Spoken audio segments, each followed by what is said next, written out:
Hello again. Happy Santa Muerte feast day. Happy Señor la Muerte feast week.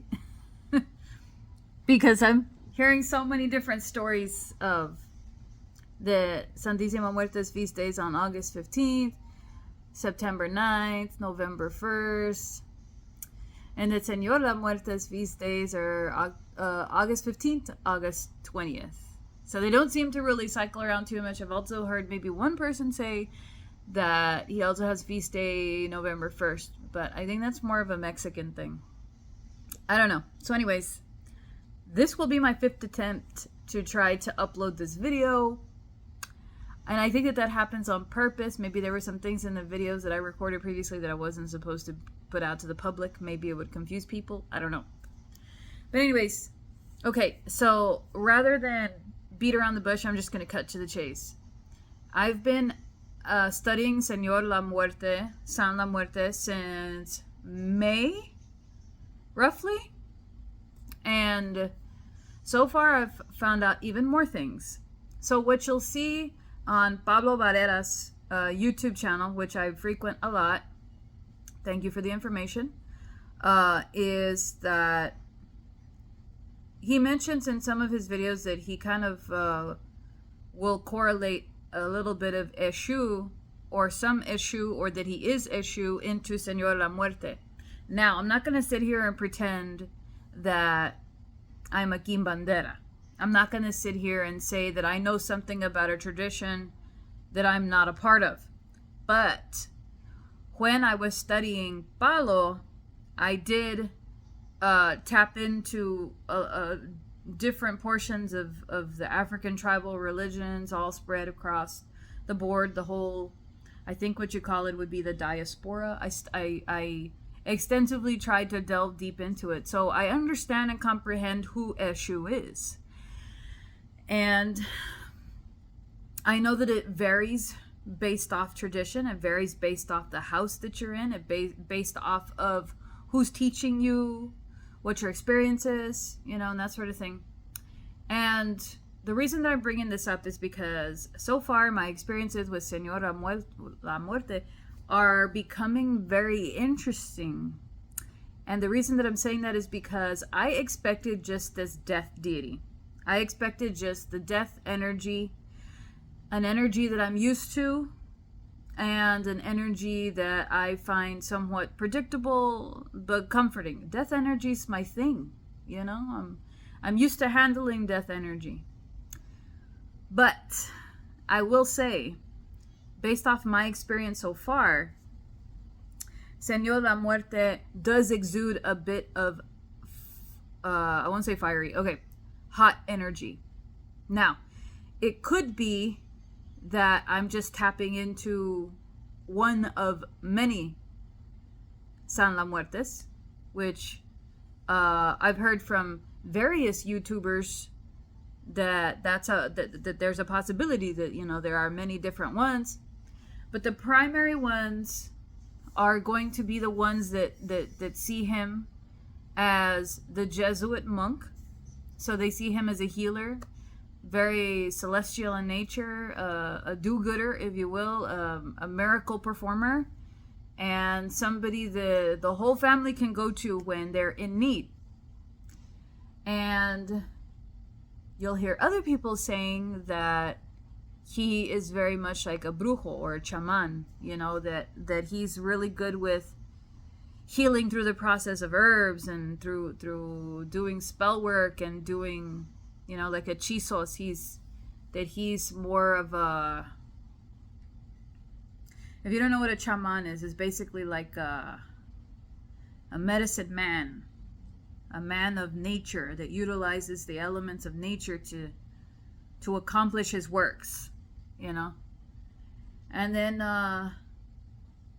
there's a small majority of people that reflect on his correlation back to the Guarani god, creation god, creator god, thunder/creator god, from what I was reading, which I thought was really cool because I'm a sucker for rain gods. But anyways, So my personal experience, that's the true determining factor, right? I'm a big believer in egregores. I'm a big believer in thought forms, God forms. Basically the creation of a spirit over time by the community, molding that spirit and making it what they want it to become. Firm believer on that. So I think that you can take the idea of a spirit and tap into a thought form. Okay? So I believe that I'm tapping into the San La Muerte that does have a bit of a hot streak. And I know that his eyes are not red for no reason. Now I know. But he's welcomed. He's welcomed here, and I welcome him. I just have to learn how to temper myself to his energy. So I've been doing this whole getting to know you process with him, and I'm experimenting with days, because in the sources that I have, there's these 2 PDFs that I have that are very, very informative, and they tell you the days to work with him. And I'm not new to planetary correspondences. I know that Tuesday is a day of war, and I know that Friday is a day of love. It's the day of Venus. So we're dealing with Mars and Venusian energy. Also, seems to be he's very correlated with the moon. And I think that it has I'm just assuming here, but I think that might have a lot to do with the Guarani God creation story. Could be deeper than that. And I'm finding that there are so many things that are much deeper with him than what you see on the surface level. Anybody that deals with him, it seems like on a surface level, just seems to think that he's just this Grim Reaper. No. I'm finding out that he is way deeper than that. It is not what you see on the surface, but you have to experiment with it on your own. Now, I got to tell you, yes, there are some sources in English, but for the most part, if you want a deeper understanding, you're probably going to have to pay, because there are some deep, deep, deep things with this spirit. Very rewarding to find out. But the majority of the information is in Spanish. And I already know that the majority of the people watching this are going to want it all in English. I'm sorry, but if you want a deeper understanding, you're going to have to either Google Translate, or you're going to have to use captions on the videos, or you're going to have to know Spanish. You know, we can't ask the world to change for us. If we want to know something, we got to put in the effort. So, and I'm not really going to sit here and tell y'all how to do things, what to do, and stuff like that, because it's not my place. It's one thing for me to talk about Santísima Muerte because she was around me in the culture that I grew up in. I feel like I have the right to talk about her and the how-tos and all that other stuff. But he is not from my culture, so I can't even begin to fill in the gaps.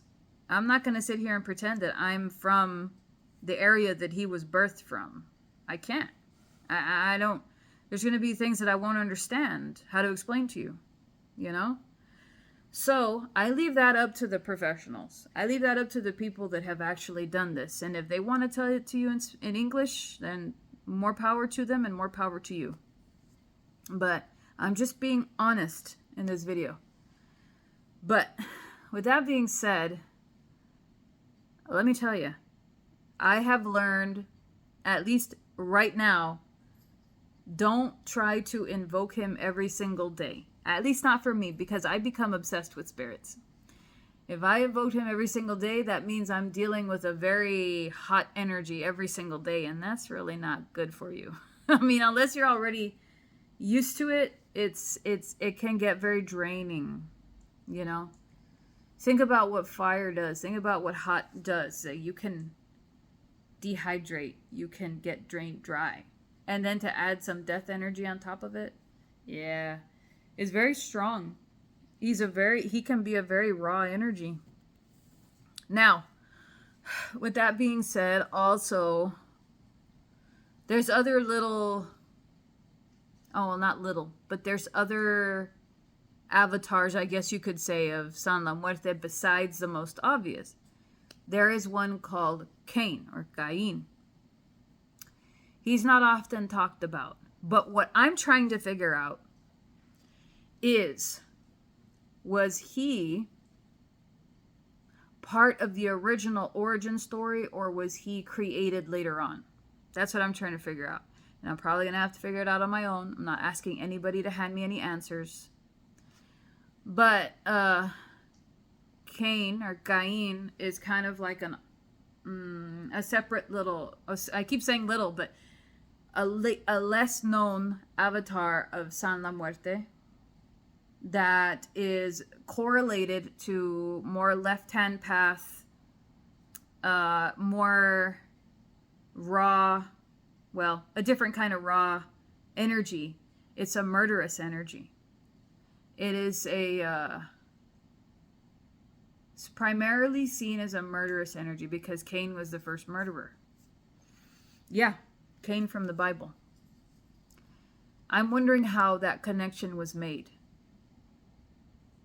Because you wouldn't figure that, like, a spirit of death or a spirit of healing or a spirit of similar to Eshu would be compared to the first murderer. Like, I'm trying to fill in that gap. If somebody could help me out, that would be great.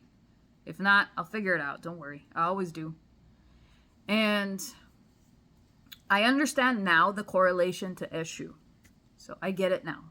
I've been watching lots of videos. I've been reading lots of websites, and now I understand the correlation. It took me a minute, but now I understand how that correlation was made. And I'm beginning to understand the references in more native, more Christianized, and more ATR-based correlations. I'm getting that. I'm just not getting the Cain reference. Like, why? Because, at least from the origin stories that I've read from Señor La Muerte, that had nothing to do with him being a murderer. A taker of souls, yes. A healer, yes. A witch, yes. A holy person, yes. Hold on just a second. I'm telling you, I'm not supposed to be making this video. But anyways, it's a phone call. I'm gonna figure it out. Because Janelle's on the scene. She'll figure it out. She always does. She always finds correlations that other people don't dig deep enough to find. There's the odd fellow that does, and more power to him. But most people are perfectly content on the surface level. Janelle's not. Janelle will get to the bottom of it. Don't you worry. Because Janelle actually does have experience with Cain. Believe it or not. Janelle goes talking in third person and digging deep into many different areas. And I think that every single experience that you've seen me have on this YouTube channel is leading up to this. Every single thing happened for a reason. I had experience in Palo for a reason. I had experience in working with infernal energy for a reason. I had experience dabbling with ceremonial magic for a reason. I had experience with death energy and with ghosts. Excuse me, and with Santísima Muerte and with all of those things for a reason. Because it all leads up to having experience to guide you down your path that you're trekking. And I have to say, so far, I'm really happy here. I was talking to my friend the other day, and he goes, Janelle, you usually jump around a lot from spirit to spirit to spirit. I was like, it's true. I do. Because I'm seeking my home. I'm seeking something that's comfortable. Even, at the expense of it being from a different culture. So as long as I don't feel like I'm appropriating, so long as I feel like I'm appreciating, because I'm not the type of person to change anything. I explore and dig deep, but I don't change anything. I keep things the way they are. And they're like that for a reason. But I'm going to get to the bottom of this. This might sound like a video that's kind of going off on a tangent, but You see, because there's public cults and there's private cults with Señor La Muerte. I have a sneaky suspicion, because I'm an occultism enthusiast, that I might have tapped into one that I probably wasn't supposed to tap into, but that I have enough experience to tap into. Because there's still a lot of things that you guys on this channel don't know about me that I've done and I'm capable of, but I'm not ready to share with the public because I'm still fine-tuning things. He's been the one that I've been hoping for a long time. See, I was very anti-patriarchal for a long time, even in regards to my spirits, because the patriarchy has been beaten into me for so many years growing up that, you know, I kind of held a grudge. And so all of my spirits and all of the ones that I was interacting with for a long time were female. And I know that sounds stupid, but they were. And I became ready when I started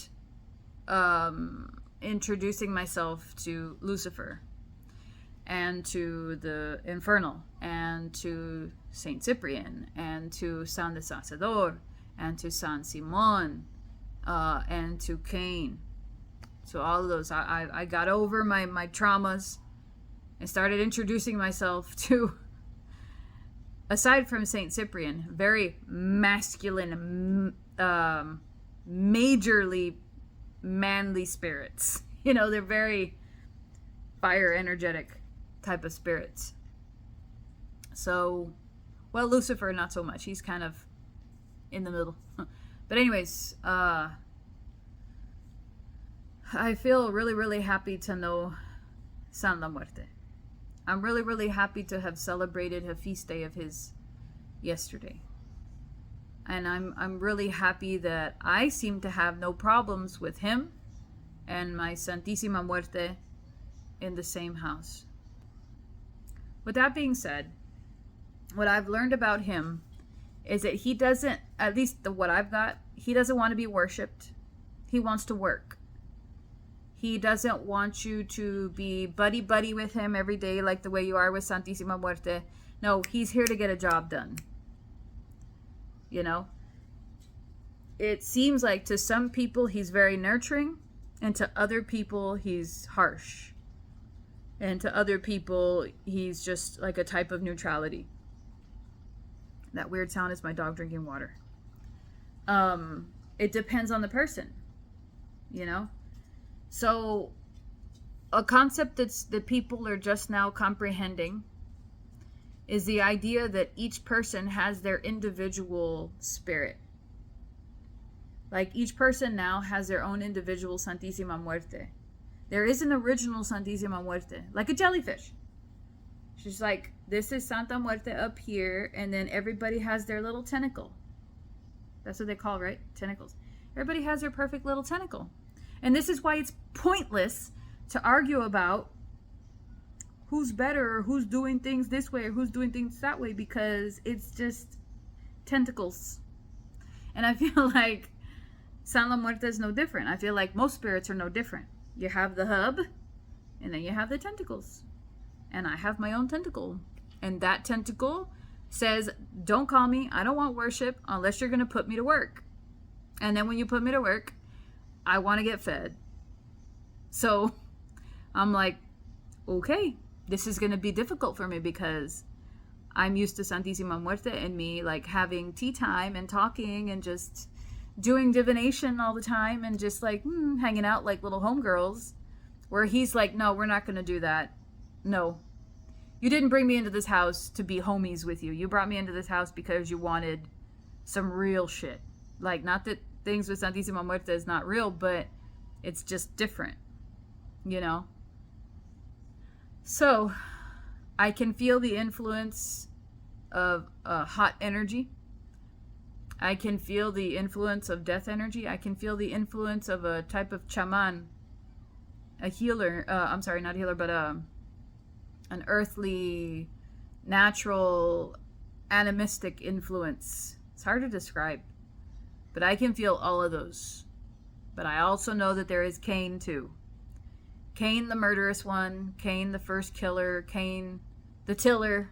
The killer, the tiller. I'm pretty sure I'm not the only one that's thought of that. and all of the infernal that follows him. Because they do. Not that they automatically follow San La Muerte, but death attracts many different energies. If you honestly conduct yourself with San La Muerte being actual death energy, everything follows that. That's why when people first welcome certain spirits into their home, there's a butt ton of activity in their house. And that's because it's a portal. You've now opened yourself up a portal, and now everything's coming in.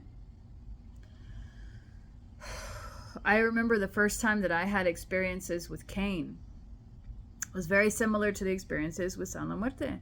They both can exude that death energy. So I was hearing, actually it was right here. Oh, I also remember that one time that it was at the front door and the dogs even looked. They were like, roo, roo, roo, roo, roo. I was like, you see? That was audible for everyone. It wasn't just me hearing things. It happened when I was wearing headphones. Like, riddle me that one, Batman. And another time it happened when I was doing orders, and it happened on the wall. And then when I would be talking to people, they would randomly hear knocks. So I actually look forward to them.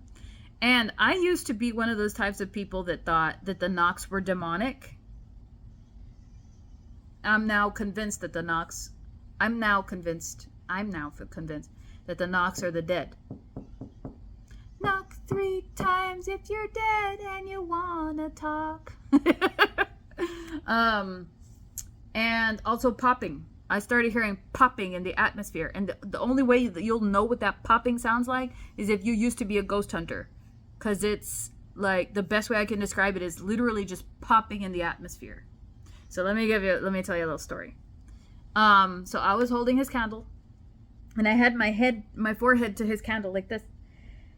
And I'm going to be honest with you.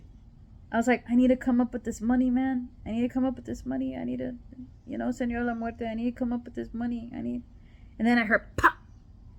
And then I looked over. There's a trash can next to me, and it's got a bunch of plastic bottles. And I was like, oh, it's probably just a plastic bottle. So I was like, Señor La Muerte, I don't know how I'm going to come up with this money. I need this money. Señor La Muerte, por favor, ayúdame. And then I heard pop. But it was coming from the wall. And I thought, oh, it's just the house settling. Señor La Muerte, por favor, no puedo. Ayúdame. Mi ayudante, por favor, ayúdame. And I heard another pop when I was doing that. And this is all within like a 2-minute span. And it was coming from the air conditioning vent. 3 separate pops in the atmosphere in like 2 minutes. I was like, I don't know how to take that, but I think that you're getting annoyed with me, and I am pretty sure you heard me. So I'm just going to set that count. And sure enough, he gave me more opportunity within that next few days than I have ever received in such a short period of time. I mean, I freaking love this guy. But he's not the type, like with Santísima Muerte, for me anyway, that I can just be like, He'll be like, ew, stop. Gross. When are we gonna go? That's, I don't mean to be disrespectful, but that's the way my brain works, and that's how I'm gonna relay it to you, because that's how I understand it. I'm not trying to be disrespectful. But I've had so much activity in here. I've seen the black shadows. Let me tell you another story. Okay. So I channel. Okay, and so when I do, I'm sitting there and I'm writing down what I'm seeing, and I heard a man's voice go, "No te llores," and in Spanish that means don't cry, like don't cry, you wuss. And hold on, there's never a moment's peace here. No te llores, no te llores. That means like don't cry, like quit, don't be a wuss. And so, oh my God. Okay. So after I did my channeling, unfortunately, I fell asleep and I was dreaming that me and my sister were in this like wooden room inside of a garage. It was almost kind of like, like a rented apartment type of situation. And we're having trouble with our devices, and No matter what, in your dreams, you're always going to have trouble with electronic devices. So it didn't occur to mind that maybe that's because I was dreaming. So anyways, there's these two women that are fighting outside of our door. And they're a couple, and one of them has big aviator glasses on. And she's like real tough, you know, like looking like, I can beat your ass, I can kick your ass, you know, kind of thing. Like, you know, like she hasn't had a hard life. It's just an act, okay? So she's like yelling at the girl, like, and the girl's like, leave me alone, leave me alone. I was stop it. And I was like, what? And I go out and I was like, what's going on? And the girl turns around me with the aviator glasses. And she's like, what do you want? And I got enraged, like super enraged. And I was like, I'm going to cuss for a second, okay? I was like, you need to go back the fuck home. Like that. And I was like, you need to get the fuck out of here. Get the fuck out of my face. Go the fuck back home. I was like full of rage.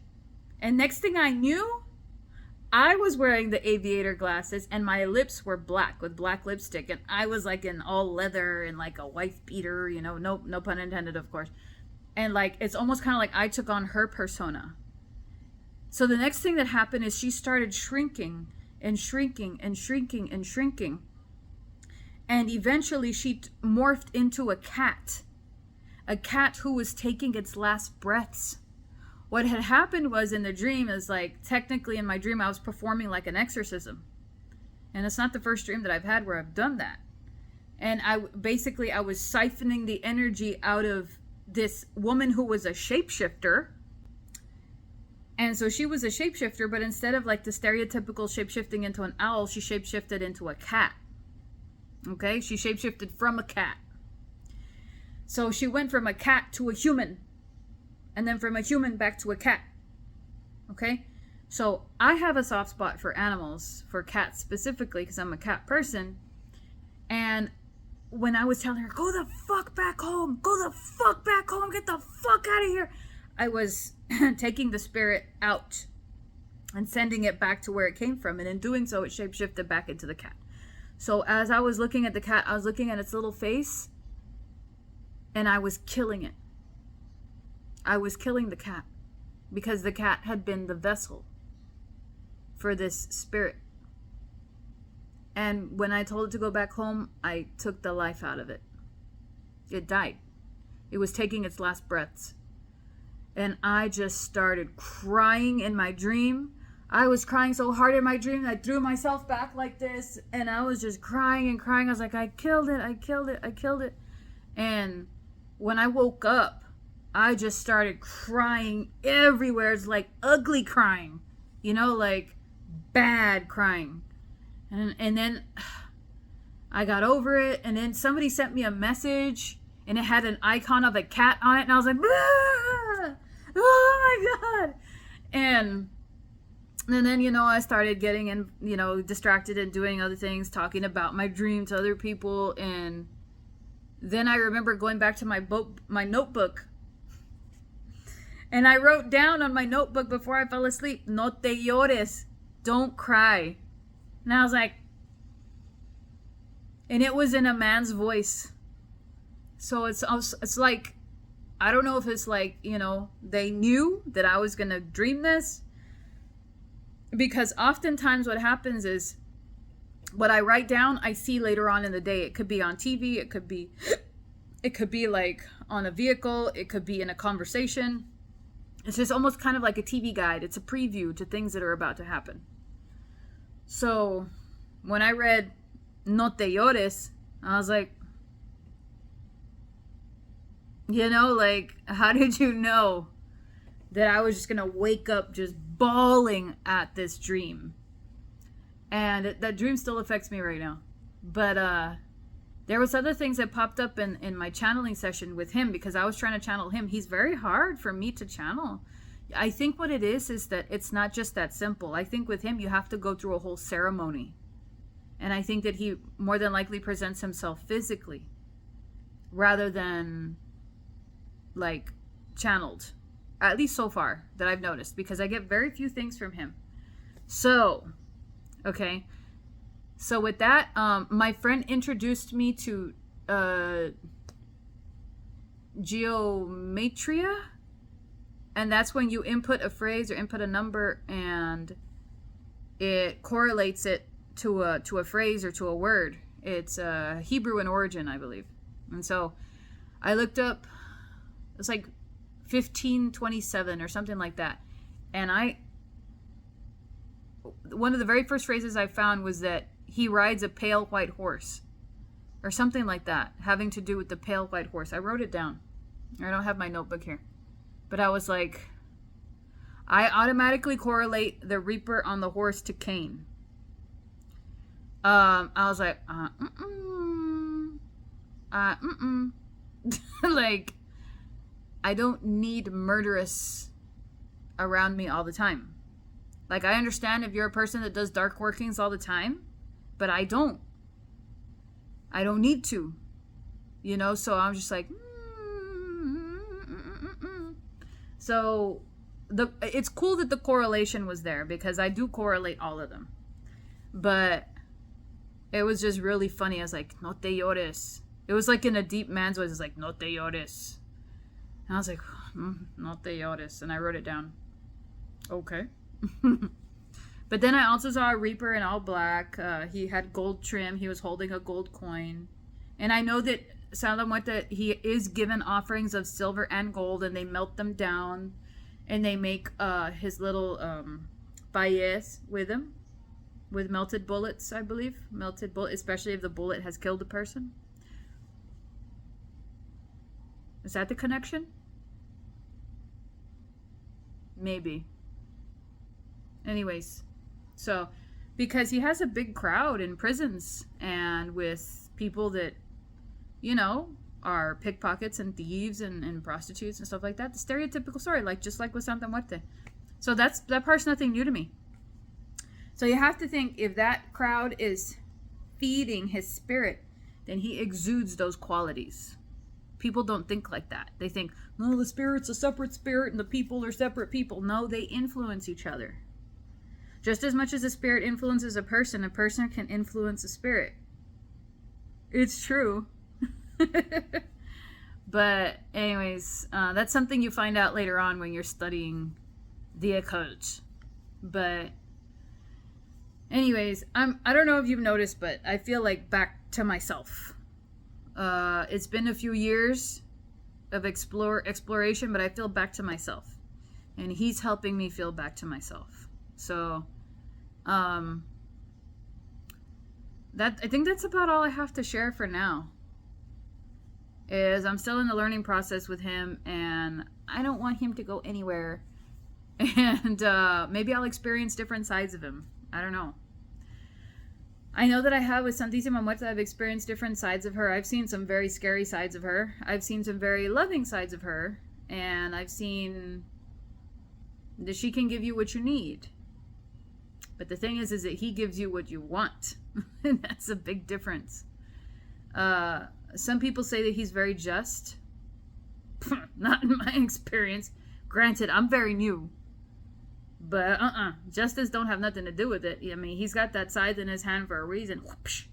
But yeah, I'm just going to shut up now. So I hope that this rambling helps somebody. And I hope that it encourages you guys to do deeper homework.